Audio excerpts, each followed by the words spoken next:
Export-Import Bank. Welcome. Right next to Mr. Denya, we've got Mr. Collins Otimu, the General Manager of Equity Bank in Kenya. Next to him, we've got Mr. Paul Ari Aitnat, the Head of Ecobank Transnational. And last but not least, on my far left, Mr. Richard Wangwe of Stanbic Bank Uganda. Welcome, gentlemen. As they give us the introductory remarks, they will be answering the first question in the introductory remarks, which is, why haven't African banks been more aggressive to date in promoting exchanges? What are the reasons behind it? What are your fears? And we'll start off with you, Collins.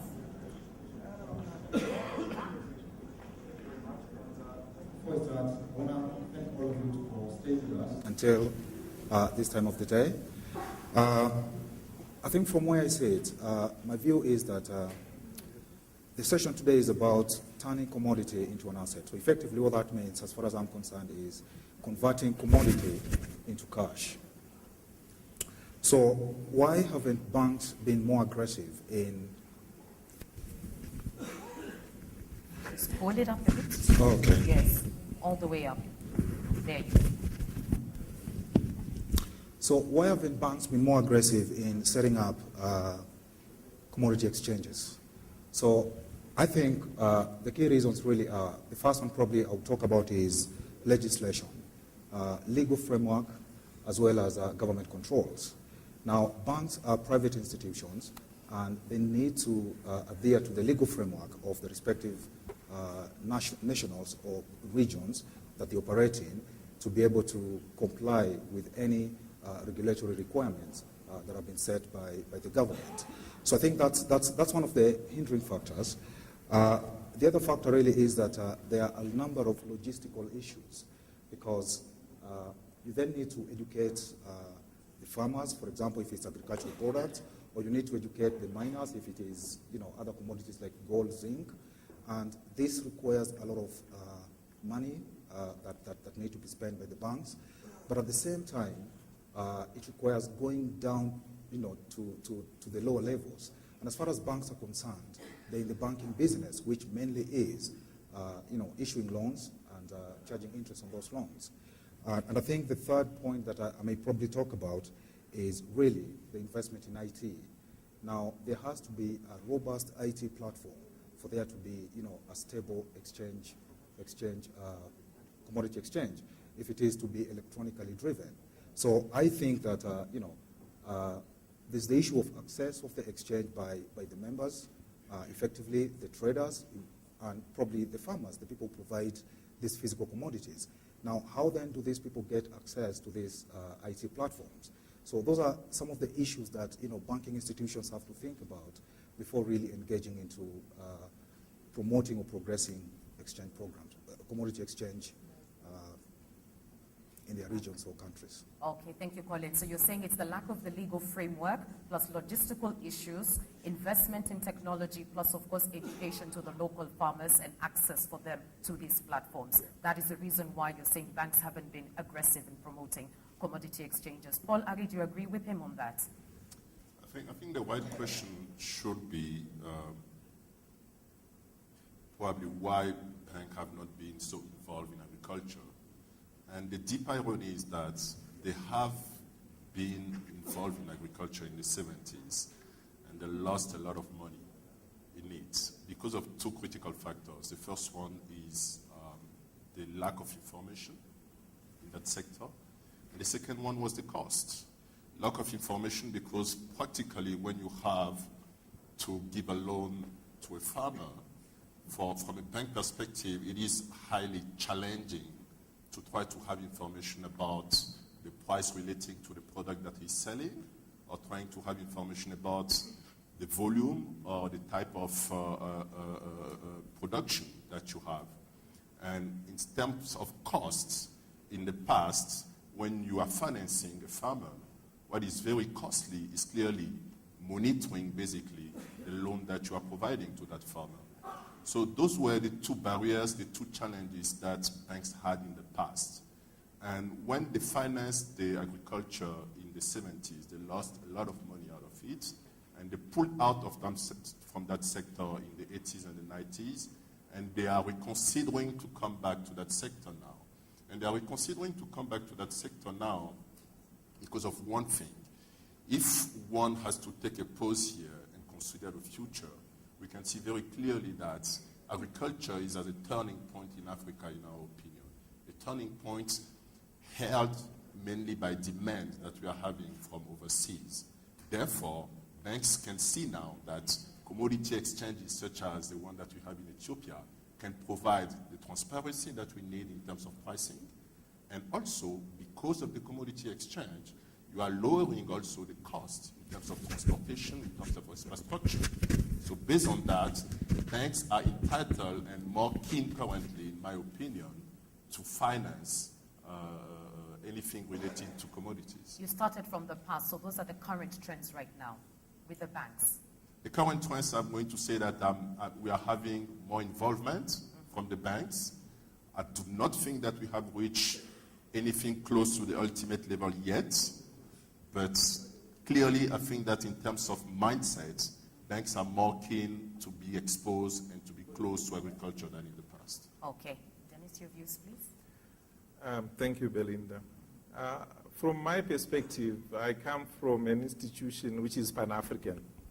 Afreximbank was established in 1993 with the sole mandate of promoting and financing trade, intra-Africa trade and extra-Africa trade. And our historical experience is that we have been financing commodities over the past 17 years. So we have been financing commodities.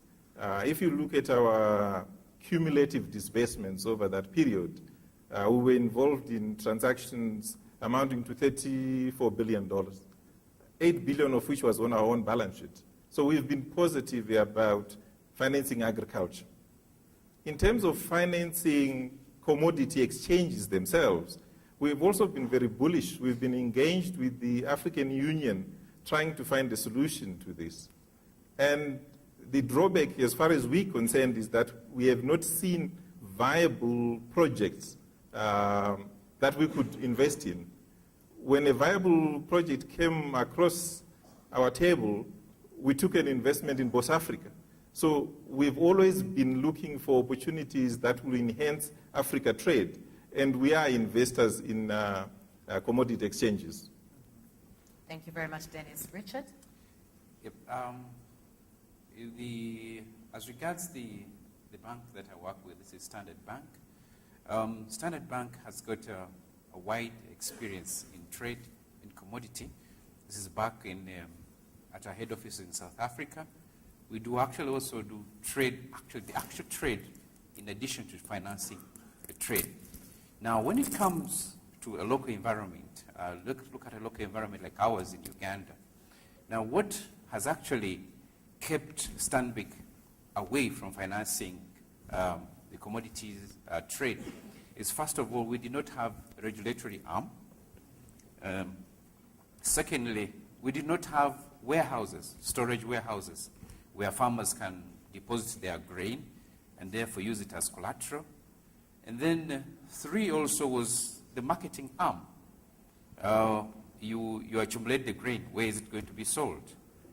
But needless to say, right now that we've got the Uganda's Commodity Exchange in place, they have put up a number of warehouses, although the volumes are still, the volume that can be held, the capacities of those warehouses are small, but we're on the right track right now. So now we're open for business. We've started it last year on a trial basis, which was quite successful. Therefore, this year we're going it through full blast. Okay, thanks a lot. Collins, Paul Harry mentioned that, yes, banks are now more interested in getting involved with commodity exchanges, though they've not yet reached the ultimate level. One, do you agree with that statement? And if so, what is stopping you from reaching the ultimate level? Because commodity exchanges is nothing new. Let me start by saying that in Kenya, Equity Bank is heavily involved in agriculture. And some of the things that we do, even though there is no commodity exchange in Kenya, but some of the things that we do is we work together with farmers as partners, and we help them identify buyers. And before we fund them, we actually know who the buyers are and how much the products will be sold for. Some of the other things we do include training and education. We actually offer free education to some of our farmers because most of them don't even have an idea that they're in business. They actually think that they are subsistence farmers, and therefore when they have huge harvest, they sell the excess they have, not actually realizing that actually that is business. So we then give them proper education, and we actually hold graduation ceremonies for them, and that's really key. A few other things we do include providing financing for the warehouse receipts. So it's a big thing in Kenya, but we actually finance that, and they use the grains or the products that they have harvested as security for the loans that we provide to them. Now, all I'm saying is that even though we don't have a commodity exchange in Kenya, we are actually heavily involved in helping out our farmers. And the key thing, therefore, is, the main question that we need to ask ourselves, therefore, is, if let's say there was a commodity exchange in Kenya, what would we do different? Probably nothing, because we do everything. We work with our farmers. But I think it's at a cost. Yes, we turn around some profit, but actually the costs are very high. So with a commodity exchange, that will then cut down the cost. So just to answer your question, I don't see any reason why banks should not be involved in setting up or promoting commodity exchanges. And I just want to refer back to a gentleman from Nigeria, I think a gentleman called Yusuf, who said that when they set up the Nigerian, or rather the Abuja Commodity Exchange, within the first 3 months, they had received orders equivalent to 1 billion naira, but actually, after 3 months, they'd only funded 3%. Now, what was lacking there was actually the commodity. So there was the exchange, which was the market, but without the commodity, there's actually no market. And what I'm saying is, as Equity Bank, what we do is we fund customers to actually ensure that there is supply, that there are commodities. So, in a nutshell, we are ready for a commodity exchange. We want to be part of a commodity exchange. There isn't any in Kenya at the moment, but I'm sure we are working to establish a commodity exchange, and hopefully, we'll get to a state where Ethiopia and probably Uganda and other countries are. It's interesting you say that there isn't one in Kenya, and yet you're saying that we do need one, and at the same time you stated what would the bank do differently? Really nothing much. Yeah, but that's just the bank. Mm-hmm. Now, if you look at commodity exchange, it's not just one bank. It will increase liquidity in the economy. Mm-hmm. It will provide transparency in the economy, and buyers will be comfortable that actually they will get the products that they have bought, and the sellers will be guaranteed of cash at the end of the day, which is really why we are here, converting commodity into an asset. So as much as the bank is doing all these things, it's at a very high cost.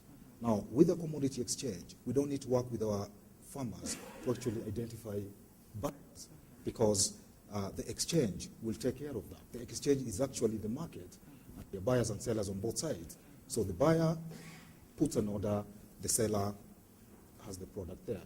Plenary, do you agree with his statements? Belinda, I fully agree with my good friend. I think the commodity exchange is what we like to call an inclusive and comprehensive solutions for the development of the commodity sector in Africa. And from a bank's perspective, I think there are 4 critical factors that are advocating for that. The first one is that the commodity exchange is likely going to help to reduce the cost, as I said. The second one, it is going to provide price transparency, which is critical. When you as a bank, you are financing an activity on an asset, what you need to know is to have a benchmark where you can benchmark your asset or your loan against. The third one is something that I think is missing currently in the system, which is using on a larger scale the warehouse receipt as a collateral when you are getting some financing. I think that for small farmers, that's definitely the way forward. And that's something which is missing now. Equity Bank is doing it, but probably at a high cost.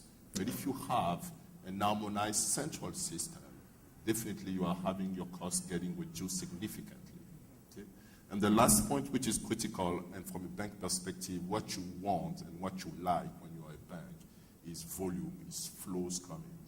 So if you have a stock exchange that is aggregating all the flows and the payments linked to the commodities business, basically, and those flows, those payments, those transfers can be linked to your system, then you have a competitive advantage to say that I like to be exposed to agriculture, I like to be exposed to commodities. Well, you mentioned two factors. You talked about transparency, which is needed, the warehouse receipts as well, and also technology, which is really required to be able to do this, and volumes. And Dennis, I'd like to pick up from that. Speaking of volumes and technology, as a bank, would you prefer that its commodity exchanges be done at a national, regional, or Pan-African level? Which is more viable in turning the commodity to an asset? Thanks, Belinda. I think being a Pan-African entity ourselves, we would obviously prefer a Pan-African solution to this problem. But we all know that you have to learn to crawl before you run and walk. So the business model that we are investing in is a hub and spoke approach, where you have a regional exchange, but we have national exchanges that feed into it. So I think for me, in order to reduce transaction costs, you need to pump a lot of volume. And volume not only from commodities, that's why I prefer the multi-asset approach, which will drive a lot of transaction through the system and therefore lowers the transaction costs, making it viable for promoters, making it easy to drive value for farmers. Thank you very much, Dennis. And Richard, Belinda, earlier on, Dennis... Belinda, can I jump in here? Please, go I'm so ahead. sorry Please, it's a conversation. After that, I will stop.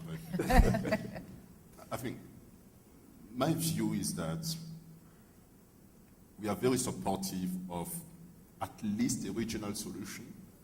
Minimum. The minimum regional solution. And we need to be visionary. And I think that the best solutions, or even the best practice, in my opinion, is clearly to think about the continental solution. And let me tell you why. Currently, there is an Africa growth story that we all know about. Okay? Africa is the third fastest growing economy in the world in the last 10 years. There are two things that are missing. Number one is the capital, and the second one is the trade. I'm not talking about external trade. I'm talking about intra-Africa trade. And thinking about the regional commodity exchange, or a continental commodity exchange, it's definitely going to help to spur that growth that we need in intra-Africa trade. Intra-Africa trade represents only 12% of the trade that Africa is doing. It just doesn't make sense.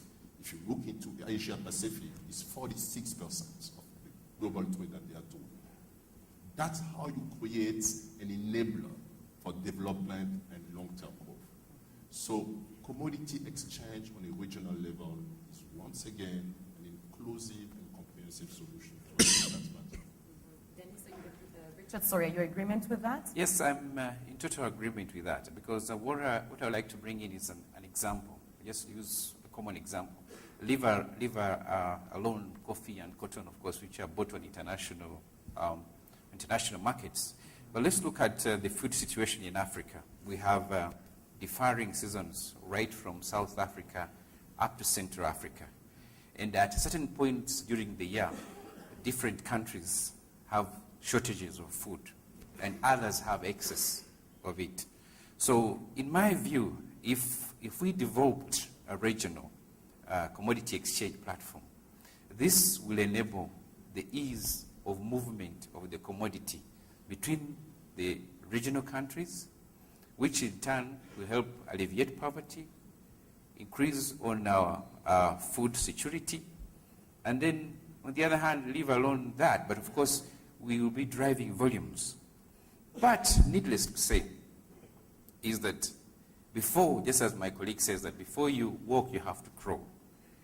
We also, like in all these regional countries, have to have an idea on what is involved. Because at one time, you are not going to only always be a net importer, you also have to export. And to be able to export, you have to bulk. And to be able to bulk, then you have to have all the infrastructure and the communications and the capacity.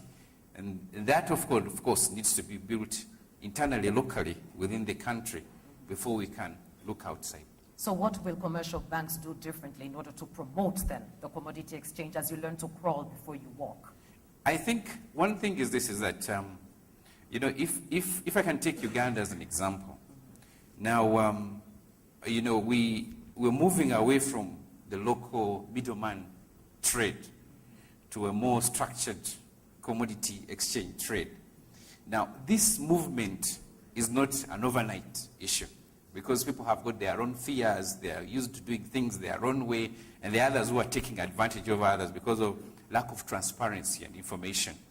And therefore, there's a lot of need to sensitize, to educate, and to show value for the commodity exchange. Because once the farmers, the groups, the traders, the processors see the value that is in the commodity exchange, then it will definitely attract more business and more volumes, which will in turn attract banks to put in more money. So it's a double-edged sword. One is, as banks, we're now set to do the business, but we do not have that capacity to go down and sensitize. So that's why we need to partner with either government or donor agencies to help sensitize and train so that we can drive this business together. Okay, Collins, what would you say the pitfalls and issues are that need to be avoided to achieve this? I think from a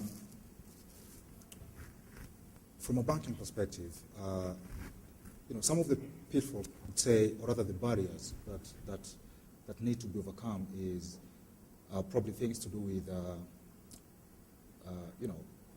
we've talked about warehouse receipting. I think that's key. Yeah. That's really, really key. For commodity exchange to work effectively, the warehouse receipting program or funding has to be perfect. So I think that's one key barrier. The other barrier is things to do with payment system. There has to be a robust payment system within probably Africa as a region. And some of the banks are doing is liaising with Europe and probably US and other international bodies. Because, for example, Visa is an internationally recognized payment system. And if you have a Visa, then you can easily transfer payments from whichever part of the world you are in.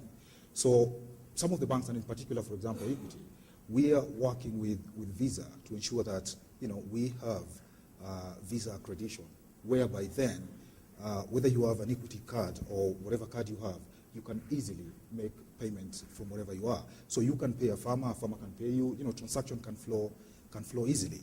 And I think the third thing is, legal framework is actually key. I think we need to have collaboration with our respective governments and probably African Union just to ensure that any legal barriers are actually overcome or eliminated. But not every farmer has got access to Visa. Not as in, you're talking about the payment systems and you talked about the warehouse receipts. Please give us more examples. Let's break it down.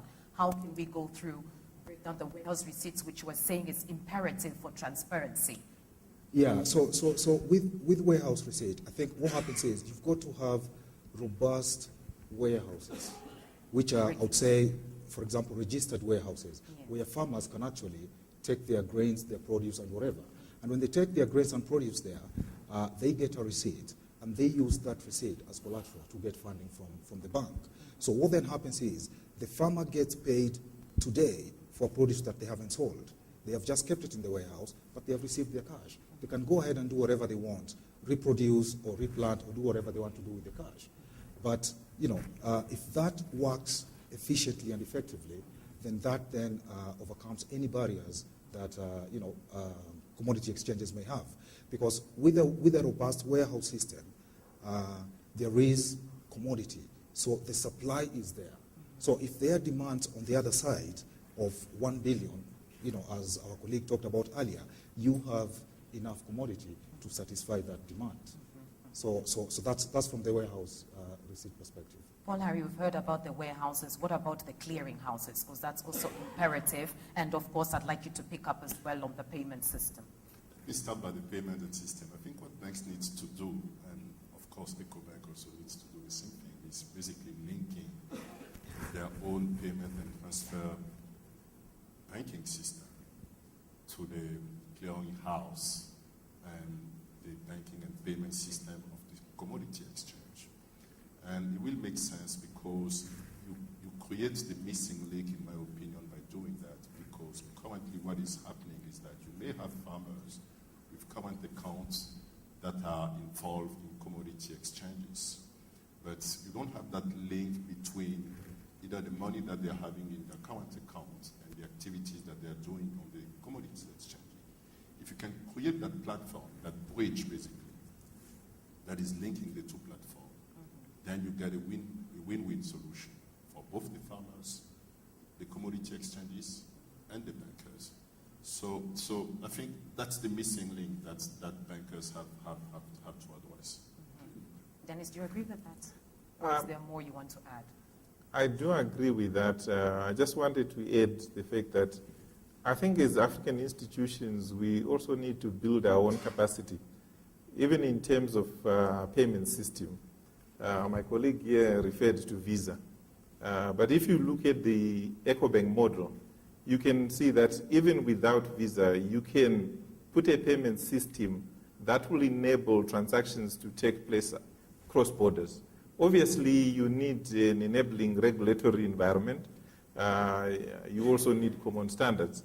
So what we are doing as Afreximbank is through a product called Africa Banking System, which is African Correspondent Banking System, is to try and bring together African financial institutions so that we can create an African payment system that lowers transaction costs. So we're not dependent on Visa or any external system.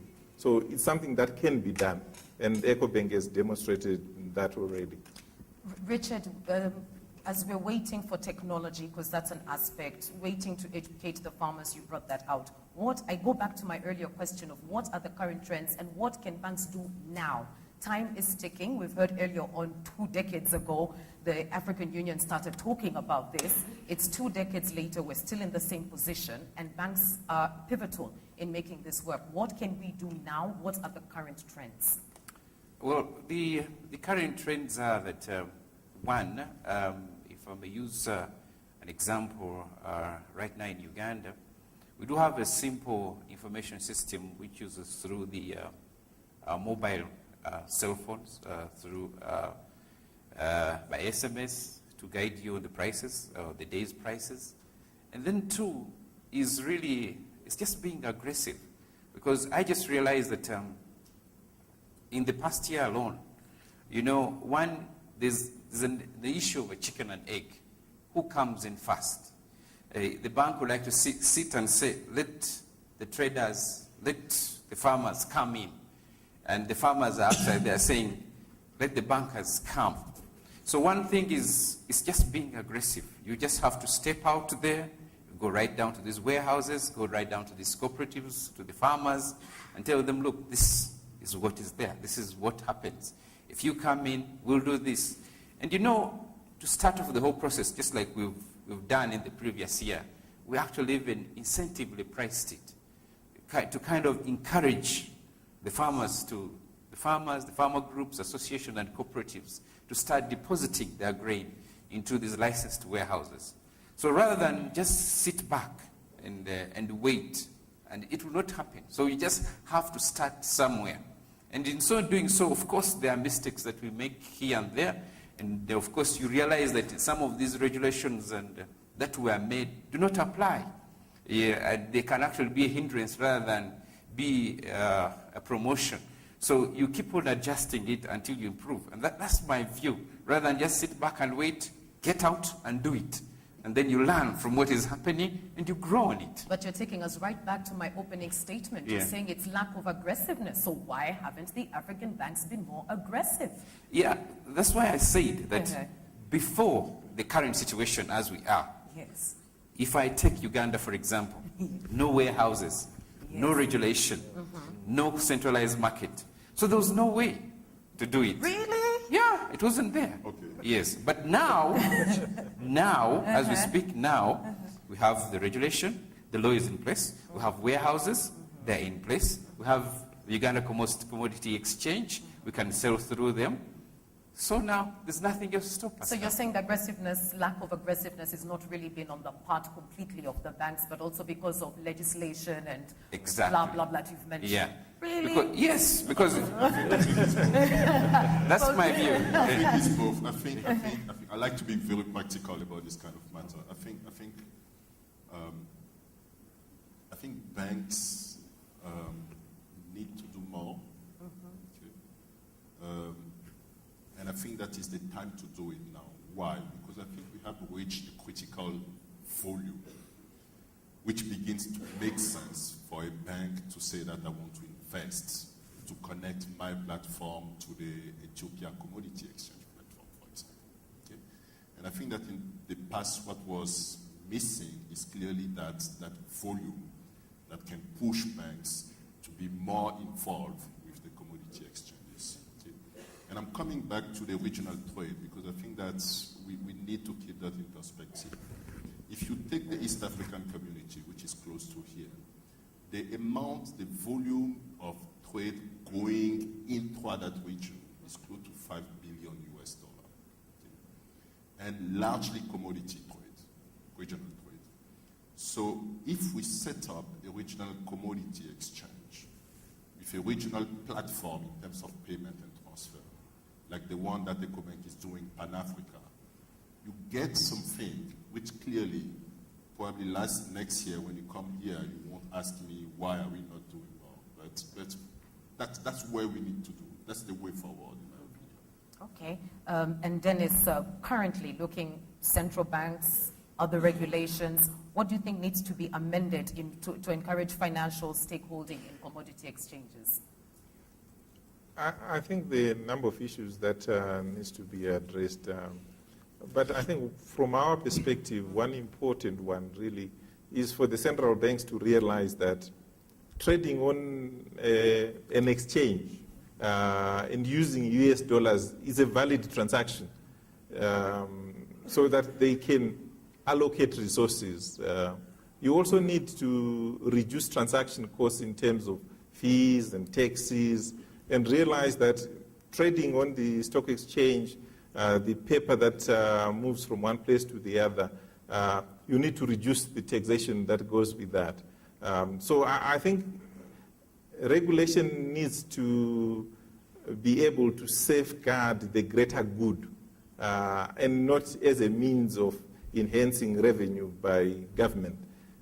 So I think there are a number of things that governments can do and central banks themselves can do to enable trading on commodity exchanges. Apart from the regulations and bringing down costs, transaction costs? I think in the previous session, I can't remember who the gentleman was, he spoke about education, educating the role players as well as to the benefits of trading through the exchanges. Even just the modalities, how is it done, what is the benefit to you, what are the risks involved. And that is required of all stakeholders. But financial institutions are profit-driven. Even DFIs like ourselves who are profit-driven, we can only do education to an extent that it generates profits. I think earlier on, one of the participants spoke about role players doing what they are best at. You have the donor community who can do the education. You have got the government who can also provide education to role players as well. As financial institutions, it will be very difficult for us to play that role. We can be advocates for this kind of transactions. And how can you go about to advocate so that it can move forward instead of sitting back and saying, well, we can't educate, it's not there's only so much we can do? We're already doing that. Earlier on I said we are engaging with the AU. So we are advocating at the political level, saying this is the right way to do it and this is what it can generate for you. We engage with central banks. Earlier on, someone spoke about the national reserves for Africa, close to $500 billion. So as Africa Exim Bank, what we've now done is we've contacted the central bank governors and said, can we come and talk to you about providing liquidity to the financing of trade in Africa? A month ago, I was in Panama visiting Bladex. And Bladex is the same rating as Afrexim Bank. But 40% of its funding comes from central banks. And we don't see any reason why our own central banks in Africa cannot provide the liquidity. Rather than putting the money with Goldman Sachs, they can put it with institutions like ourselves who are Pan-African, and we can then provide the funding. Okay. Yeah. So, Collins, if I've gotten things right from this discussion, in order the roles a bank would play in helping to turn commodities to asset, what is lacking is education, technology, aggressiveness, and regulation. Do you agree? Yeah, but just what that IT, IT is IT investment is very key as well, and I think just liaison and collaboration with other partners as well. We've got partners out there who are actually willing to participate and help, like for example, World Food Program, AGRA. So they can partner with these world bodies and try and see what can come out of it. And just to add to what my colleague has talked about, to do with central bank, I think education is across the board. It's not just for the farmers.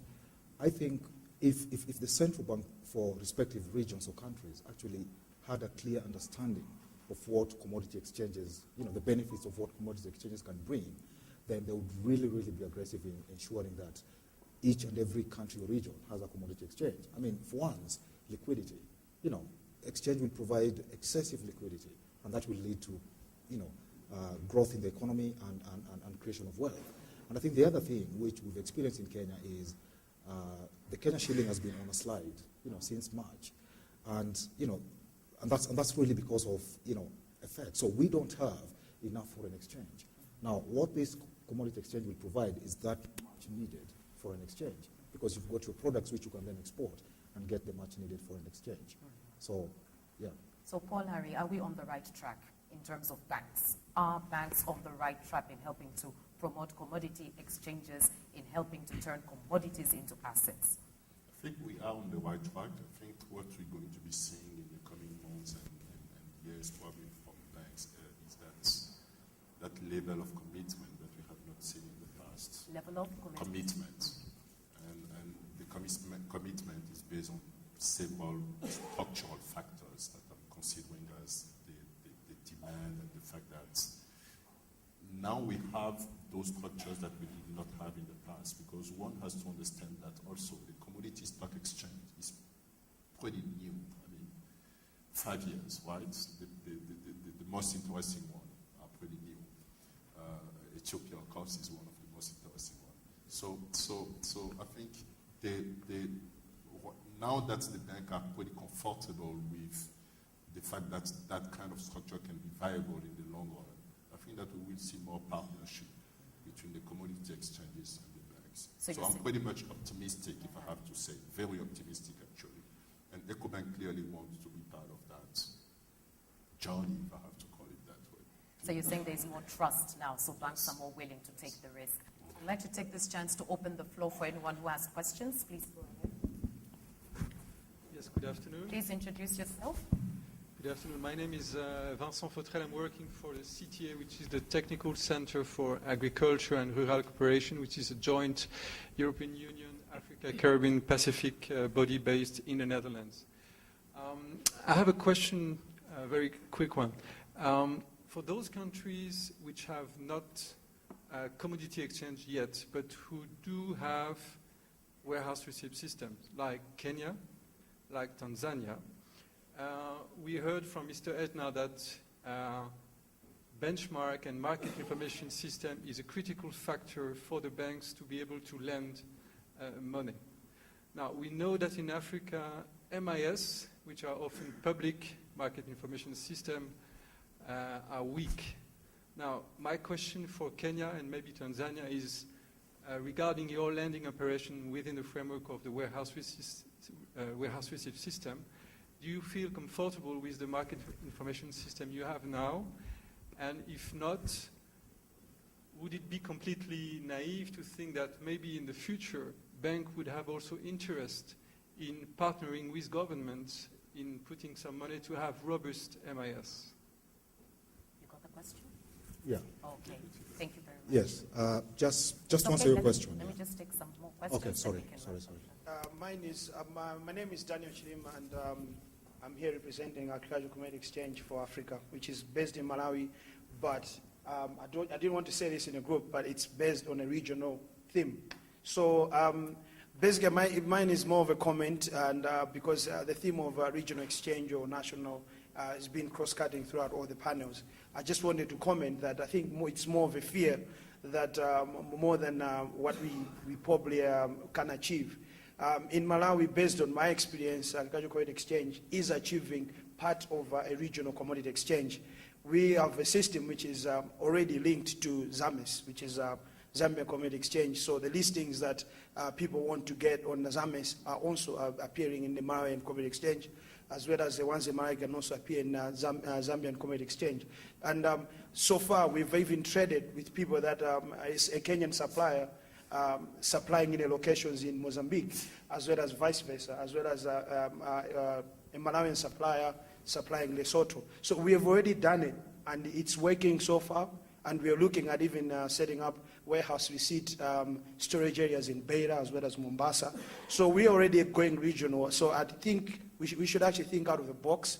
I actually believe that with new technology, we're able to achieve it, and we're able to embrace the fact that I know the two gentlemen believe we have to crawl before we stand, but I think we can, with new technology, we can stand. Okay. And I also believe with the technology that is available now, yes, there's no need to wait, and the industry is so dynamic that we'll keep crawling for 20 and 30 years as we're going on. So we need to walk, and we need to walk now. Thank you so much. Thanks for your comments.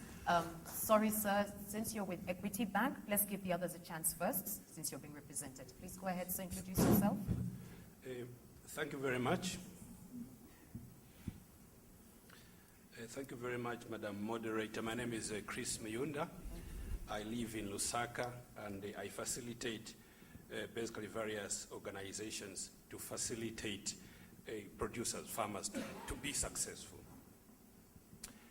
Thank you very much, Madam Moderator, for making bankers very friendly today. Bankers are very unfriendly to us, farmers. A number of situations prevail today in our partnership with bankers. Number one, the interest rates are very high. Number two, there are too many fees that they put in our partnership when we try to engage with them. Number three, the collateral requirements are out of this continent.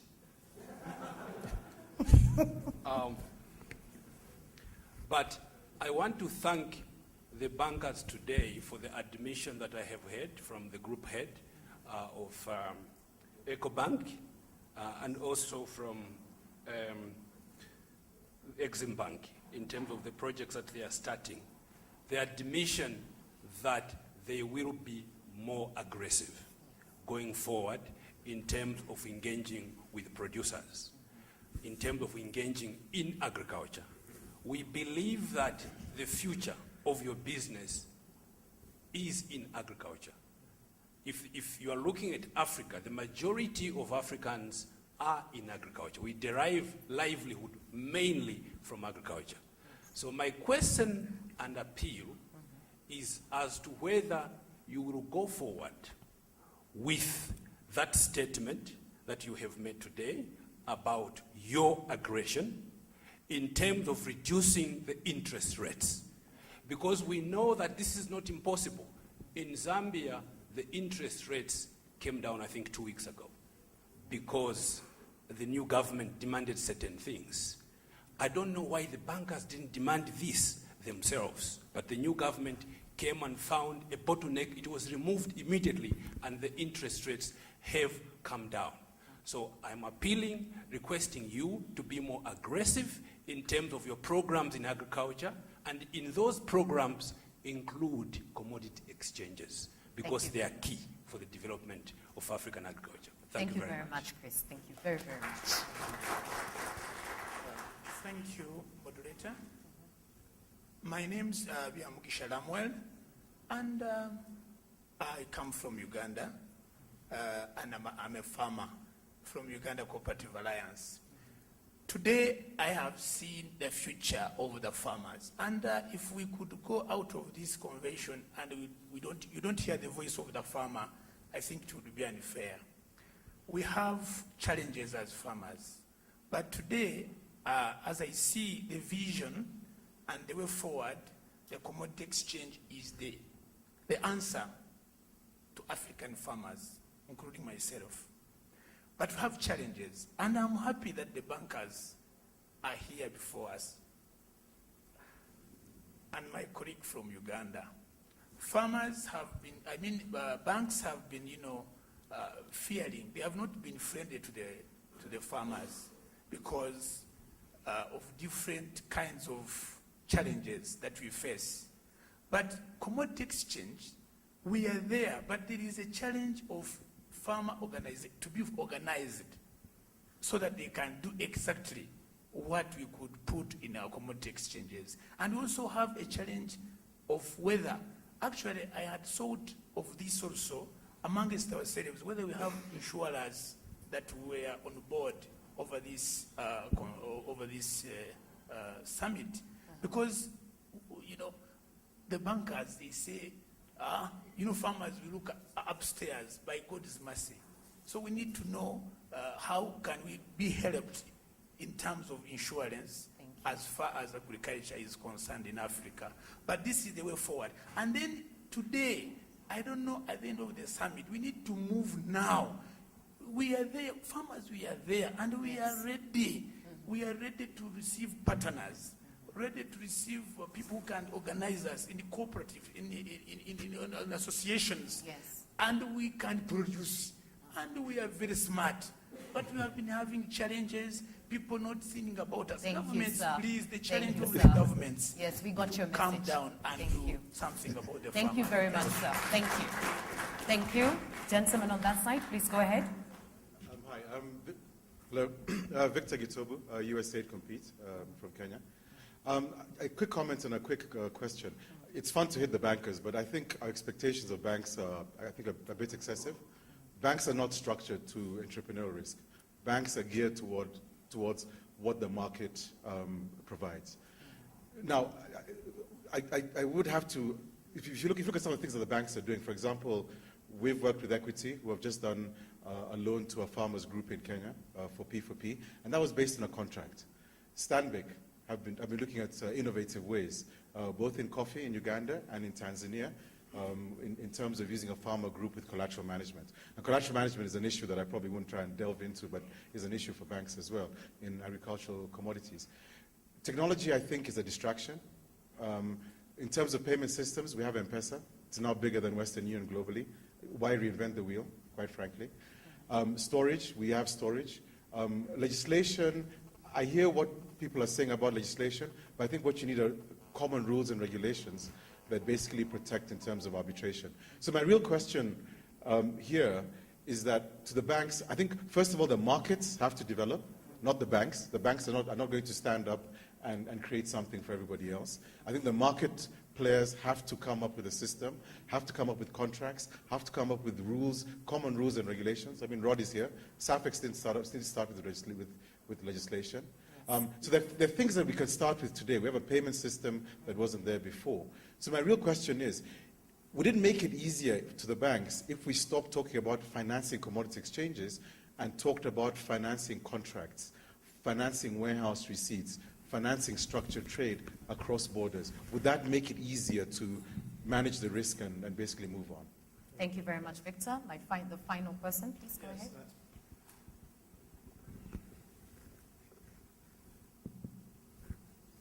Please the final one. Yeah, thank you very much again. I'm glad to be back. Kenneth Ayoko is my name.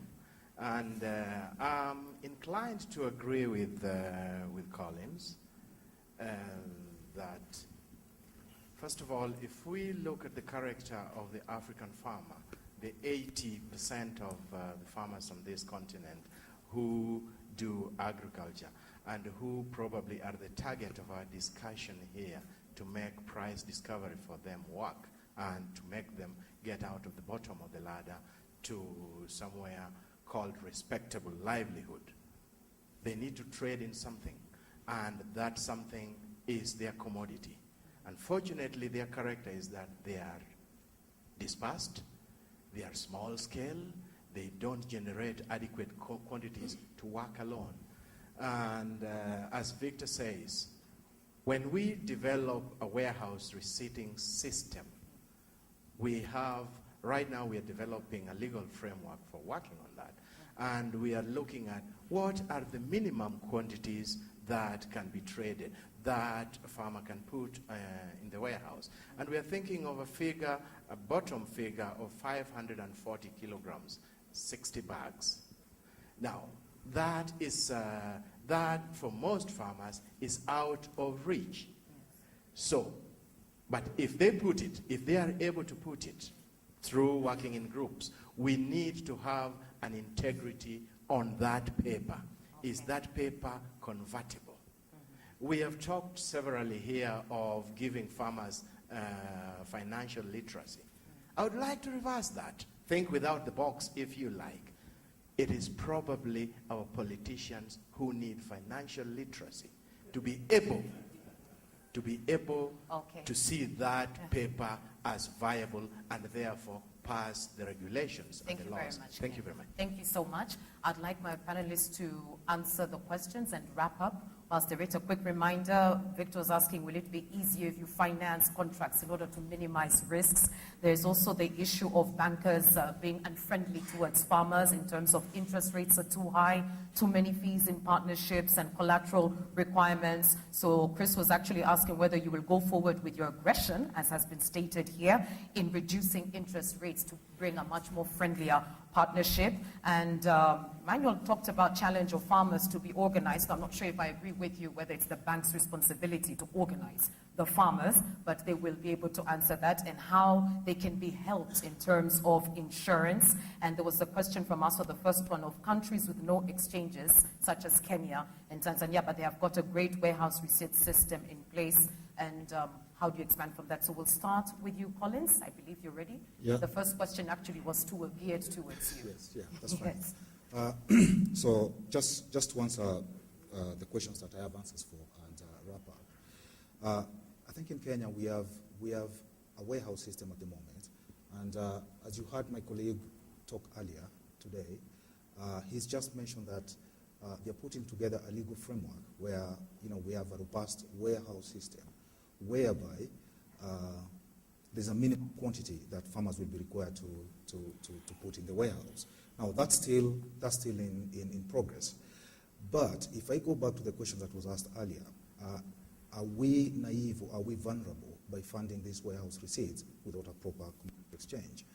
And my answer to you is that no, we are not, because the way the warehouse system works is such that we are working with our farmers to actually identify buyers, and we know who the buyers will be. So they may not buy the products today, but they may want to buy the products in 3-6 months' time. And when the farmers come to us or put their grains in the warehouse and come with a warehouse receipt for funding, we actually know, or rather we have a market where the products will be sold to. So we are not just naively funding these warehouse receipts, exposing ourselves, with these products not being bought eventually. But something else to add to that is that these are licensed warehouses where the products have actually been verified by experts and they meet the standards required for them to be either exported or sold regionally within Africa. And I think you talked about an MIS system, whether that would help, with the whole arrangement. I think it would. anytime there is a robust MIS system, it beats manual processes. So yes, if we had a good IT MIS platform, that would definitely be of help to us. Just to respond to one of my colleagues again who talked about bankers being aggressive and increasing interest rates, what I can say is that in Kenya, for example, because of the high inflation rate that the country has experienced over the last 6 months and the devaluation of the currency, one thing that the central government has done to be able to manage that is to increase the CBR rate, which is the central bank rate.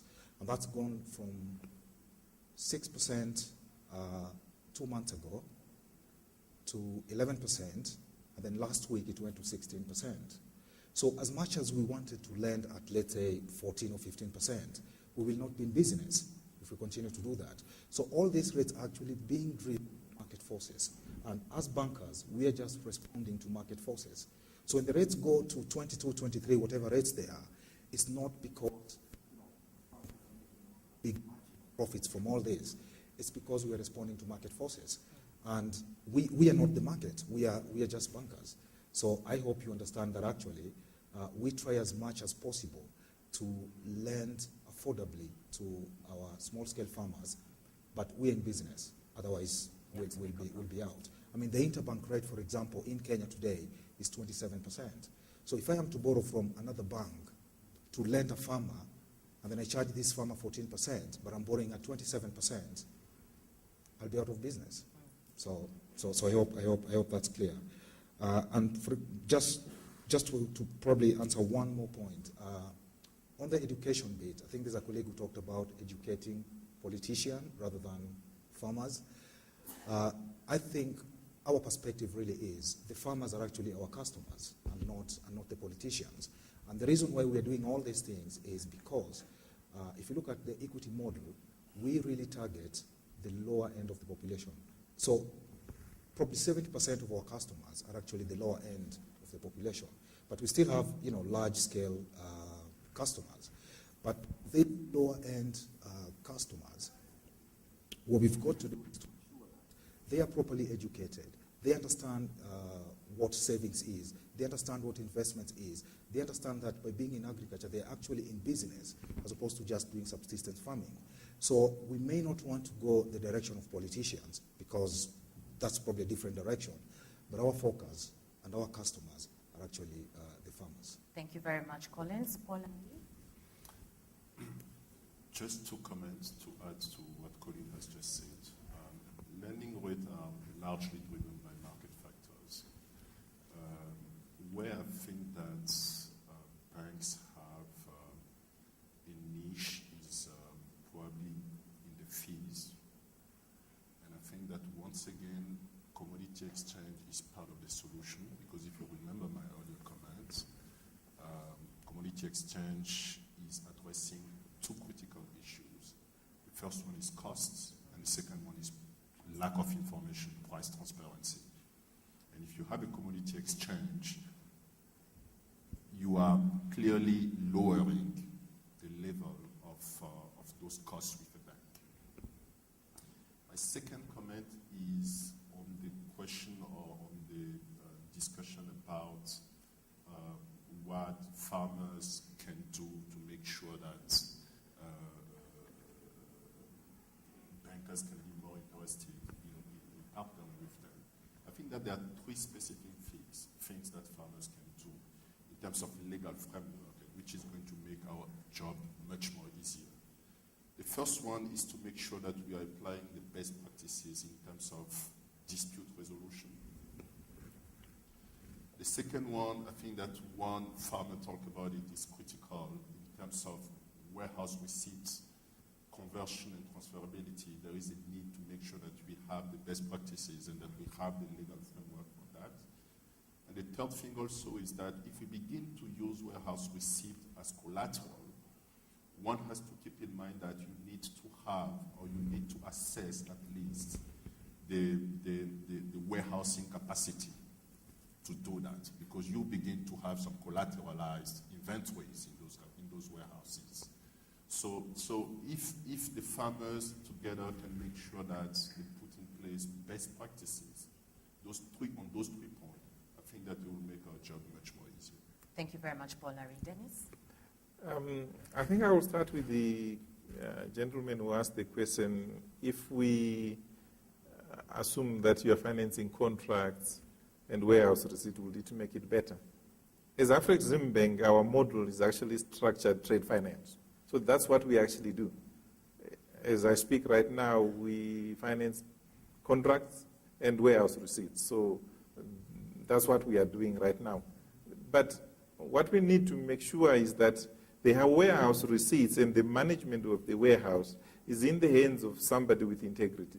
So it's very important to assess who are the role players in terms of the warehouse receipting. Because there are some people who don't have integrity and who will pledge the same asset to 2 or 3 financiers. It has actually happened in our experience, where we thought we had security, and the collusion between the borrower and the warehouse manager, it was pledged to other lenders. So that's an important area. But once you've got that, it's very easy for us to finance contracts and warehouse receipts. In terms of the cost of lending, I want to agree with my colleagues here that the market does play a role, but also the risk associated with each individual borrower determines what that borrower will pay to the bank. It will be, if I'm lending to a farmer with an irrigation capacity, I will probably charge them less than if I'm lending to a farmer who is only relying on God for the rains. So again, you need to assess each individual borrower on its own merits. As Afreximbank, we do not have branches, so we provide funding to banks like equity, like EcoBank. So we provide them with lines of credit that should reduce their costs. We also take our financial intermediaries, which are the local banks, to the Euro credit markets to enable them to borrow directly using our rating at lower costs. So we are playing a role in trying to manage the costs of borrowing on behalf of customers. Thank you very much, Dennis. Last but not least, Richard? Yeah, my comment would be that, as banks, this issue of trading, commodity trade, financing commodity trade, is not new. Banks have been doing commodity trade for the larger international multinationals buying commodities in our local countries. So it's not something that is really new. And when you look at it in terms of, we've just talked about the risks involved and that kind of thing, and the fact that the financing is short-term, whether you're financing cotton, whether it's financing coffee, it's a short-term financing. So when it comes to the issue of pricing, as it were, it would be very different if one is taking out a loan and is paying it over a period of 1 year than for one who is taking out a short-term commodity loan of 3 months, which is covered by the commodity itself. And if one has a contract, say maybe with World Food Program or the other, then that reduces the risk and also reduces on the what? On the interest that will be charged on that commodity. Needless to say, of course, taking into consideration the economic factors. So what I would just like to say is this, is that as bankers, it's a challenge unto us. You know, we have done this for those big multinationals. And of course, you know, with the current economic situation going around, these markets are kind of contracting. But our markets in Africa are growing. My colleague has just talked about the trade in East Africa, $1 billion. And that's a lot of trade. So if we can focus on it, use our experience that we have been using for the multinationals, blend it and adopt it to use locally for our own use, together with proper regulatory functions, this issue of transparency, of not cheating and that kind of thing. I mean, all this, it's achievable. We can do a lot in that because there is there's a lot of why look for markets elsewhere when you have your markets around you. So I think it is something, it's not something that cannot be done. It's something that we can do, but we need to work together to have it done. And you keep your word on being aggressive. That's still. Dennis Denya, Executive Vice President, Africa Exim Bank. Colin Otiwo, General Manager of Equity Bank Kenya. Paul Larry Aitnat, Group Head of EcoBank Transnational. And Richard Wang of Stanbic Bank Uganda. Thank you very much for your insight and your time and for being on the spot with us bankers. And thank you all as well for staying with us till now. Just a quick announcement. The buses will leave for those who've registered to go for the gala dinner. The buses will leave Sheraton, Hilton, Intercontinental, De Leopold, and Jupiter hotels at 7:15